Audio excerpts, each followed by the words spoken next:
Oh my god, stop what you're doing. There's a new breed survey. Okay, so, I guess spoiler alert, maybe, I don't know. We just got confirmation of what the last horse of this year is going to be on Instagram a couple of days ago because they started asking for our input to what we want the breed to look like, personality, coat colors, all that stuff. So it looks like now it is time to discuss breeds for 2027, and I am so excited. If you don't know, the breeds that have been confirmed for the rest of the year is, obviously we know the Brabant is coming out literally next week.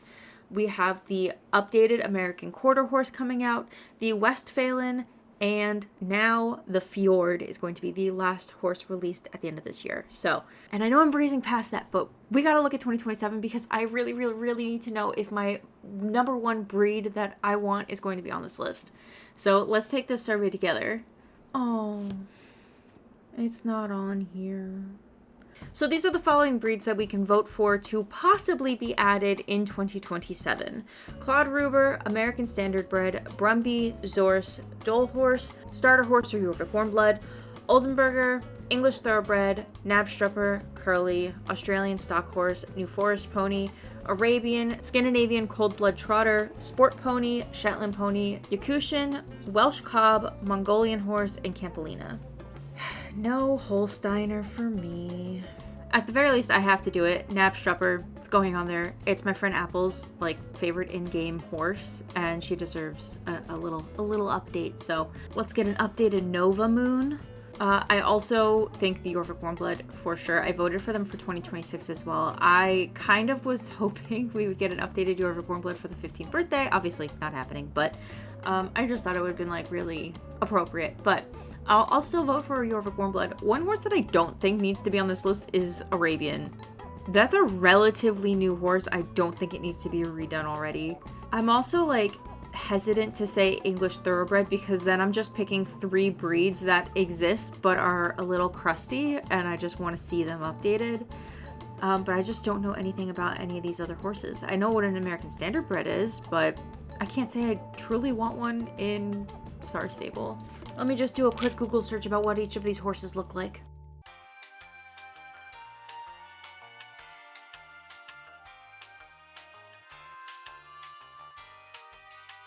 Okay, so here's my thoughts. Claude Ruder, which I think whoever wrote this form does the same thing that I do, where you flip your letters. I mess up B, P, and D all the time.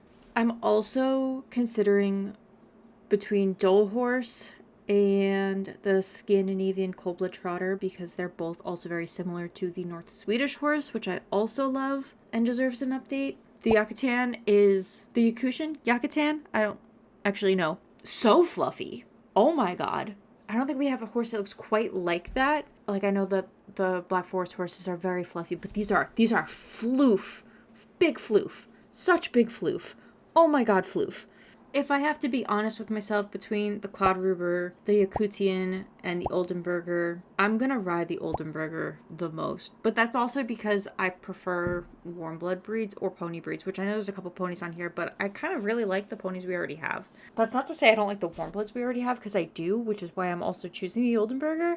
But also because it's kind of similar in lineage to the one that I actually want, which again is the Holsteiner. And I mean, that'll tide me over until 2028 when I can hopefully vote for a Holsteiner again. Alright, back to the rest of the video. Hey friends, it's UrsulasRevenge. It's roadmap day. This week we have a shorter roadmap as well as we did last week. Quick theory about that. I don't think that they're going to keep doing them short like this.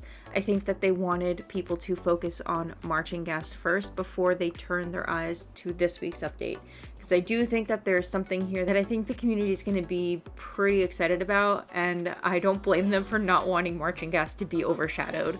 So without any further ado, let's talk about the next 2 weeks in Star Stable Online. The first week is the Big Brabant. I think I said it right that time. On May 20th, which is next week's update, the ground begins to rumble. Is it an earthquake or a dinosaur coming over the hill? No, silly, it's the Brabant. Coming straight from central Belgium, this draft horse is a lot of force in an even larger package. A shockingly nimble powerhouse with many a soft spot for its rider. These big beauties are joining us on Jorvik in 7 beautiful colors and will reside on Paddock Island and Steve's farm? What? Okay, first of all, I was excited about Paddock Island because I was like, oh my god, finally, a horse to Paddock Island, because I think originally, like, these ones were, like, speculated to go into Jorvik stables, which didn't really make any sense. These should be on a farm. But also, Paddock Island has been empty for ages. I'm so excited that they are finally utilizing that space for another farm large breed. Previously, I think the lore was, like, or maybe this was just, like, speculated or, like, my personal canon, that the Jarlsons bred Shires, I could be wrong there. I think I might have just assumed that. But I love that they are now getting a large farm breed. Again, now that their stables are no longer going to be empty, that is so exciting. And they've also added them to Steve's farm, which is an interesting choice. So I understand why they did it. I just don't like that they did it. Steve's farm has way too many horses. It's so overcrowded over there. And a lot of the horses that he has doesn't make sense. I do agree that the Shires and the Brabant can make sense there. I think that the Shires make more sense at the Jarlsons, but at this point I can agree that it is a working breed that could be used for farm work. So it's fine. I don't think Steve's farm needs any more horses. However, I understand why they did it, because it is the second place that players get access to pretty much after they reach level 5 and are Star Rider. Like, yes, you technically get access to Fort Pinta. Well, actually, it depends on what quest you do, because you can get access to Fort Pinta first, or you can get access to Steve's farm first. And they want to prioritize getting nicer, newer horses. I'd say, honestly, I think that they should focus on doing that in Fort Pinta, but I know Fort Pinta doesn't make a lot of sense for a lot of the horse breeds either. But Steve's farm is one of the biggest areas that the player gets access to next. So it would make sense that they would want to entice newer players to buy horses at Steve's farm and just give them more options there. So I do understand that. I get it. I don't like it, but I get it. And that's not coming from like a gatekeepy way. Like, obviously I want players to have whatever horse they want, but that's also why Moorland has some horses too. I just personally think there's too much focus on Steve's farm getting horses and Jorvik stables getting horses, when there's so many other beautiful areas in Jorvik that are horse light that should get more horses. Like, this could have been also in Mistfall or Crooks Grange or Dundle. Though I am extremely happy that they are going to Paddock Island. I'm like, chef's kiss, thank you so much, Star Stable, for putting more horses on Paddock Island and using different horse sale stables. That is what I want. More of that please, but just in other places. I think that if you want to have more horses for sale in an area new players have access to, or below level 5 or non-star riders have access to, add some horses to Camp Jorvik. Everybody has access to that. It's a big area that doesn't have a whole lot of people going back to after their initial tutorial. Like, if you want to have an option for lower level players to get access to the rest of the breeds if they don't have access to the rest of the map, and that's why you're putting so many horses in Steve's farm and Jorvik stables, even though Jorvik stables also takes a lot of effort to unlock too, why not have a rotating, not sale, but like, why not have Ferdinand come back, the horses can be full price, and have him rotate horses like once a month at Camp Jorvik. And this way you can put horses all over the map, and then when a horse comes out like brand new, they can be in Moorland, and then otherwise they're just on rotation for new players to get. And again, they don't have to be discounted. It's just to give access to non-star riders to the rest of the codes. If that's really your goal with adding more horses to Steve's, I don't know if that's the case, that's just an assumption. If that's not the case, I honestly think just take some of Steve's horses and put them somewhere else. Spread them out. There's too many horses at Steve's. Anyways, there's probably many reasons why they don't want to do that, so that's just me spitballing as somebody who knows nothing.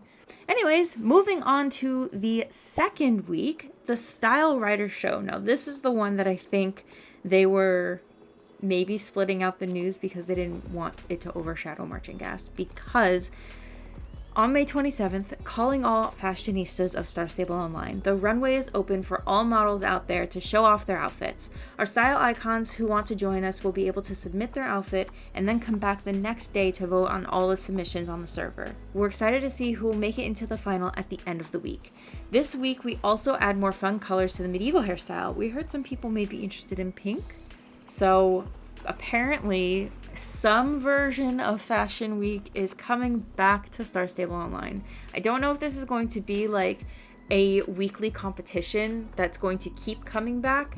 It seems like the way this is going to work is that every day you can submit an outfit of yours, probably on some sort of submission board, and then the next day everybody on the server will be able to go to that board and vote on what outfit they like the best from the previous day. And then the winner of each day will be added to another like in-game voting board that people can choose the best outfit of the week. That's what it sounds like. Honestly, I'm really excited to learn more about this and see how it's actually going to function. It does seem like we are getting a new stage. The way that they have it set up in the picture, it looks like it's in one of the fields. I don't know if this is Moorland or Everwind fields. I also don't know if this is going to be a permanent structure or if this is going to be a 1 week only event. It doesn't say. If this is permanent, I'm going to say that I wish that they kept it at the mall, just because this is going to look a little out of place. Just if it's in Everwind fields, it's going to look a little out of place next to, like, you know, Kemble and his oil drilling. But honestly, I have no idea where this actually is. It could also be Moorland. I don't know. So if it is permanent, I kind of wish that they would have just revamped the one that's at the mall. I believe, I don't have any proof of this, but I think I've seen people kind of accidentally glitch into the map, or maybe purposely glitch into the map, and they were able to find the old Fashion Week stage. So it would have been cool if they could have reused or at least updated that asset, but like the way that you got there, it would have been nice if that stayed consistent. This way it's kind of like out of the way and not mismatchy to the rest of Jorvik, or just like, you know, a large prop. But if it is temporary, it doesn't really matter because it's gonna leave soon. So I'm really excited to learn more about this. Fashion Week was something that was before my time, so I never got to experience it. So I'm curious to see how this experience is going to function in comparison to the last one, but also just like see what the gameplay system is like and see how long it's gonna stick around. And we also have more hair colors coming in the medieval style. These have been spoiled in spoiler content already, and there's some really fun colors in there. I'm really excited to see these. So anyways, that is it for this video. If you enjoyed it, make sure to leave a like, subscribe, and turn on the notification bell so you never miss another video like this. I do try to cover every Wednesday update and more. And I forgot to mention, the next roadmap after this one, I believe, is going to be the Summer Days event. One, because it will be June, and two, because the blurb at the top of this next up in Jorvik, it says, we've got a short roadmap to share before we put our beach outfits on. So I think we are returning to Beach Festival or Summer Days in just 3 weeks from now. So can't wait to learn more about that. But we have 2 exciting updates before we even get there. So I will see you next week to talk about the Brabants. Bye!